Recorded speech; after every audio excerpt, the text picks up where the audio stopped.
Alléluia.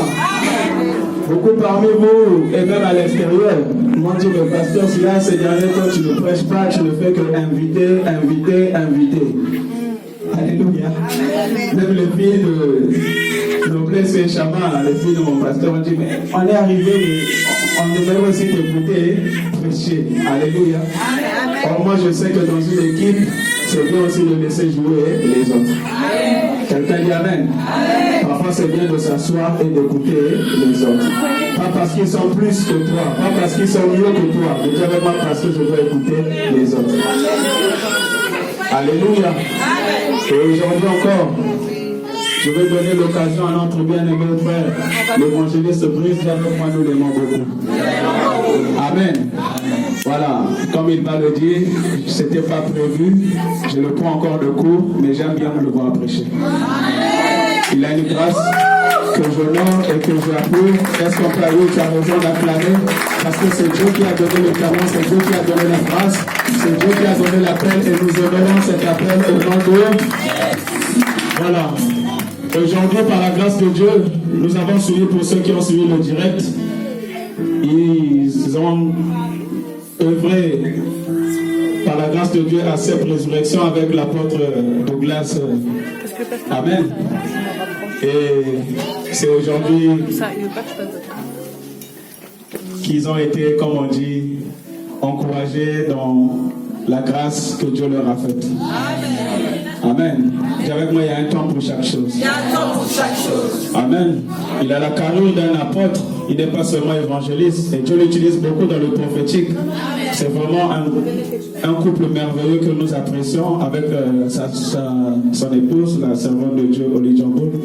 Nous croyons que Dieu les fera encore du bien au nom de Jésus. Alléluia. Amen. Qui est d'accord? Amen. Ils ont commencé une œuvre non loin de la gare du Nord et on aura l'occasion de tout savoir. Pour ceux qui étaient là, nous avons suivi l'information, mais on va continuer au nom de Jésus. Avec moi, on est une famille. Alléluia. Amen. Ça fait longtemps qu'il est dans le ministère, ça fait longtemps qu'il enseigne, ça fait longtemps qu'il fait ces choses. Mais nous apprécions son humilité, la simplicité qu'ils ont avec son épouse. Alléluia. Amen. Et aujourd'hui, ils ont quand même tenu à honorer ce grand jour. Alléluia. Malgré les 2 cultes qu'ils ont eus, ils sont quand même venus. Et nous saluons cela. Est-ce qu'on peut acclamer Jésus pour ça vraiment? Dis avec moi, gloire à Jésus.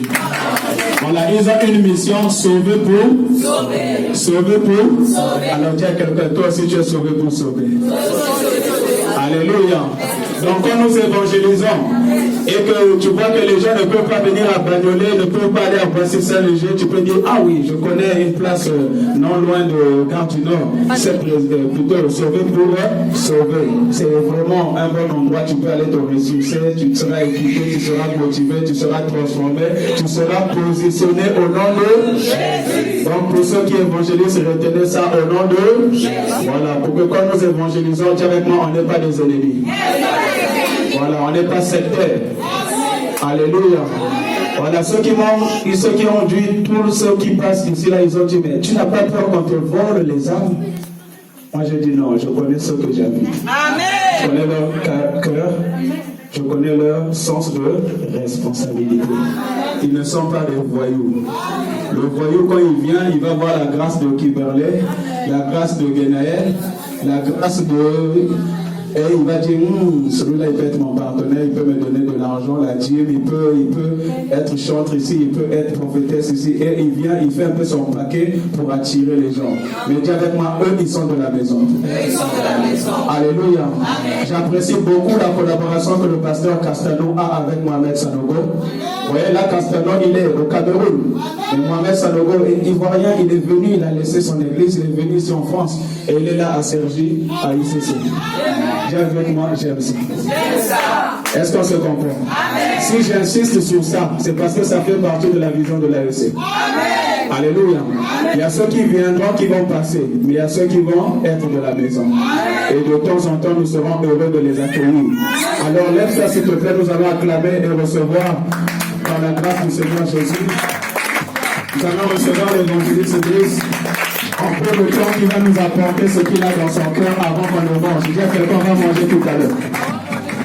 Au nom de gloire à Jésus.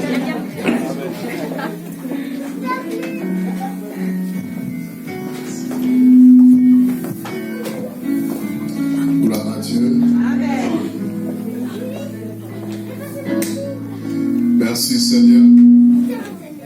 Merci pour ces instants merveilleux. Nous voulons te bénir.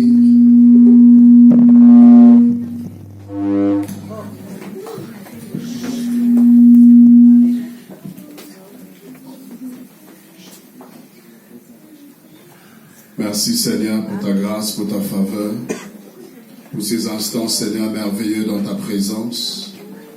Merci pour chaque personne que tu as tirée ici en ces lieux. Seigneur, ce n'est pas pour une personne, ce n'est pas, Seigneur, oh Dieu, pour passer juste du temps que nous sommes là. Nous sommes venus te voir premièrement. Nous sommes là, Seigneur, pour toi également. Nous sommes là, Seigneur, parce que tu es là aussi. Parce que sans ta présence, ce moment, Seigneur, n'a pas de sens. Sans ta présence, oh Dieu, si tu n'es pas là, Seigneur, tout ce que nous pouvons faire en ces lieux sera vain. Et quand bien même tu appelles quelqu'un, quand bien même tu établis quelqu'un dans le ministère, c'est pour accomplir tes desseins. C'est pour, Seigneur, faire ce que toi tu veux, ce que tu désires. Voilà pourquoi nos yeux ne doivent jamais se détourner de toi. Dans tout ce que nous faisons, Seigneur, c'est toi qui es le centre. C'est toi qui es le centre, Seigneur. Tu es le socle de toutes choses. Tu es la base, la fondation de nos vies. Et nous ne pouvons rien faire sans toi. Nous ne pouvons rien faire sans ta présence et ta grâce. Merci encore pour ces moments. Merci au Dieu pour ta grâce, Seigneur, dans la vie de ta fille, de ta servante, Seigneur. Et nous voulons reconnaître, Seigneur, la grâce, le don, reconnaître ce que tu as déposé, Seigneur, sur sa vie. Et nous sommes là pour te glorifier, pour t'honorer et te célébrer. Toi qui appelles des hommes et des femmes, Seigneur. Toi qui appelles des personnes de quelque part et qui écris une histoire. Une histoire que personne ne peut effacer. Une histoire que personne, oh Dieu, Seigneur, ne peut annuler. Mais selon ta volonté, ton dessein, tu décides de choisir qui tu veux. Tu décides, Seigneur, sans le consentement de qui que ce soit. Tu décides, Seigneur, de oindre. Tu décides d'appeler. Ce n'est même pas celui qui veut, ce n'est pas celui qui court, mais c'est celui à qui toi tu désires faire grâce. Et quand tu fais grâce, Seigneur, ce n'est pas que nous ayons rempli les critères que ce soit. Quels critères pouvons-nous remplir pour être choisis par un Dieu aussi saint que toi? Un Dieu aussi puissant, glorieux, grand que toi. Seigneur, quels critères pouvons-nous remplir pour être le choix de Dieu? Mais c'est juste la grâce, c'est juste la faveur imméritée. C'est juste ton amour, Seigneur, qui regarde à des faibles personnes, à des simples personnes que nous sommes. Et c'est toi qui nous prends et qui nous élèves. C'est toi qui nous prends et qui nous amène à entrer, Seigneur, dans les choses pour lesquelles tu nous as pris de quelque part. Honneur, gloire, puissance te soit rendue. Dans le nom puissant de Jésus. Gloire, honneur, puissance, majesté. À toi le roi de gloire. Le roi en ces lieux que nous acclamons très fortement. Il est le roi en ces lieux. Il est le maître en ces lieux. Il est le Seigneur en ces lieux. Il est Dieu en ces lieux. Acclamons mieux que ça. Il s'agit du roi des rois, du Seigneur des seigneurs. Il s'agit de celui qui appelle les choses qui n'existent pas à l'existence comme ça je crois. Il s'agit de celui qui est la résurrection et la vie. Acclamons très fort, je dis acclamons très fort. Alléluia. Prenez la place dans la présence de Dieu. Merci au Seigneur, le maître des temps et des circonstances qui savait exactement ce qui serait fait en ces lieux. Merci Pasteur Silas, merci à la prophétesse Marina, que Dieu vous bénisse abondamment. J'aimerais partager avec vous pendant quelques minutes. Aide-moi à dire à celui qui est à côté de toi la démarcation. La démarcation. Certainement, il ne t'a pas bien entendu, la démarcation. La démarcation. C'est un message prophétique que tu es en train de lui dire. C'est un simple mot, mais en soi, c'est une prophétie que tu es en train de lui donner. Alors fais-le bien, fais-le bien. La démarcation. La démarcation. Non, c'est juste un mot simple. Mais en soi, c'est une prophétie que tu es en train d'annoncer. En soi, c'est la destinée de quelqu'un qui doit changer, que tu es en train d'annoncer. Alors fais-le bien, s'il te plaît. La démarcation. La démarcation. La démarcation. Dis quand je te vois aujourd'hui. Quand je te vois aujourd'hui. Oh, je te vois dans le futur. Je te vois dans le futur. Ton futur est glorieux. Ton futur est glorieux. Ton futur est grand. Ton futur est grand. Ton futur ne ressemble pas à ton présent. Oh, je dis à quelqu'un que peut-être que tu es assise à côté d'une chef d'entreprise qui va t'embaucher demain. C'est pourquoi fais-le bien, parce que tu ne sais pas celui qui est à côté de toi. Tu ne sais pas la personne qui est à côté de toi. Si le président est présent aujourd'hui, hier il ne l'était pas. Tu ne sais pas qui est à côté de toi. C'est pourquoi ne te moque jamais de quelqu'un dans la vie. Il y a des gens qui ont dormi pauvres et se sont réveillés riches. Il y a eu des riches qui ont dormi riches, qui se sont réveillés pauvres. Tant que tu vis, il y a encore de l'espoir. Si tu n'es pas mort, tu es en vie, quelque chose peut encore arriver. Quelqu'un dit, est-ce que quelque chose de bon peut-il sortir de Nazareth? Oh, j'aime Dieu parce que Dieu est capable de sortir quelque chose de puissant, de glorieux de Nazareth. Amen. Là où les gens n'ont pas les yeux, là où les gens peuvent croire que rien ne peut sortir, c'est là où Dieu justement s'intéresse. Pourquoi? Parce que Dieu aime la gloire. Et Dieu, s'il prend des gens qui sont qualifiés aux yeux des hommes, ces gens-là ne verront pas la main de Dieu. Ils vont se glorifier parce qu'ils ont fait de longues études. Parce qu'ils sont apparemment préparés pour des grandes choses. C'est pourquoi Dieu s'intéresse aux gens qui ne sont pas préparés. Il laisse les gens qui sont préparés à la guerre, mais il prend de faibles personnes que lui-même entraîne et prépare au combat. Il laisse ceux qui ont fait des grandes études, mais il va prendre des pêcheurs de poissons. De sorte que quand ils vont prêcher, ils sauront qu'on n'a pas appris ces choses. C'est la grâce de Dieu qui nous prépare. Il a laissé les gens qui étaient qualifiés selon le monde, mais il a pris des personnes sans instruction. Des personnes entre ce qu'ils faisaient et ce qu'ils devaient faire avec Dieu, ça n'avait rien à voir. Aujourd'hui, il y a quelqu'un que Dieu a une destinée que tu ne connais pas. Dieu a un plan, un projet pour ta vie. Peu importe ce que tu es en train de faire aujourd'hui. Tu peux être en train de balayer aujourd'hui. Mais quand Dieu te voit, Dieu voit les nations qui sont organisées. Tu peux être là dans la médiocrité. Tu peux être là dans une situation où toi-même tu es en train de te lamenter. Mais quand Dieu te regarde, il sait que ce n'est pas ça qui t'a appelé. Ça, ce n'est juste une occasion de ça que tu apprécies mieux la grâce de Dieu. Parce que quand Dieu te prend de quelque part, quand tu commences à t'élever, tu lui donnes la gloire. Et quand bien même Dieu t'amène quelque part, Dieu pourra te dire, souviens-toi d'où je t'ai pris. Et quand tu vas te rappeler ce que tu étais avant et ce que tu es aujourd'hui, tu ne seras pas orgueilleux. Tu seras humble. Et mauvais mais humble. Dieu fait des grandes choses. Tu ne prends pas la gloire, mais tu lui donnes la gloire. Plus les gens vont t'acclamer, plus toi tu seras à genoux. Et Dieu, tu es grand. Et c'est toi qui mérites ces acclamations. C'est toi qui mérites ces belles paroles. Parce que ce que j'ai fait hier, où tu as pris hier, personne ne pouvait me regarder. Personne ne pouvait me considérer.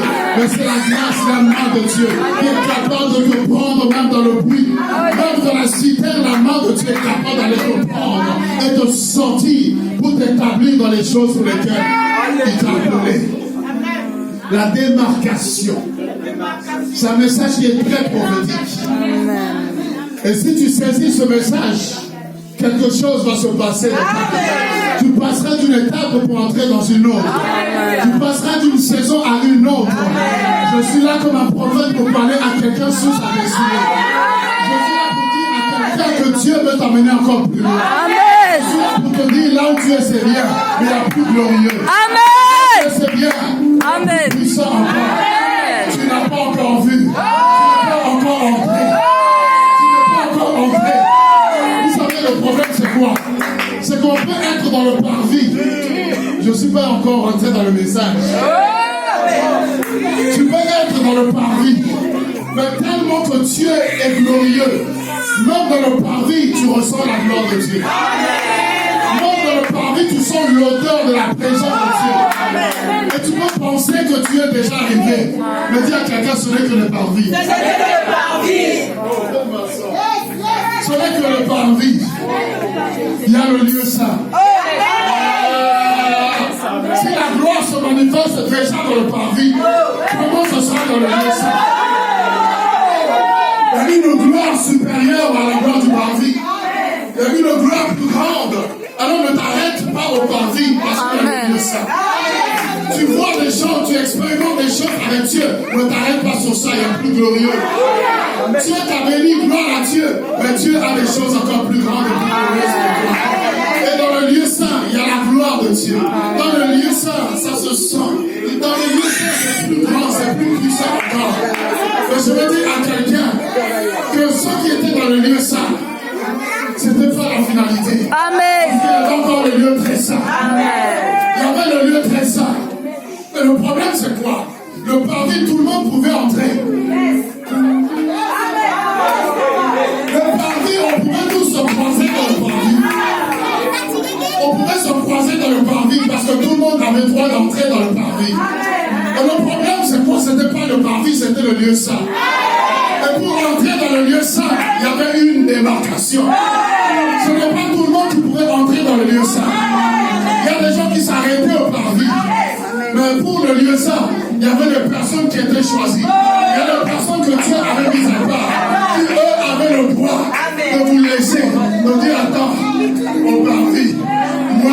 passé à une dimension plus grande.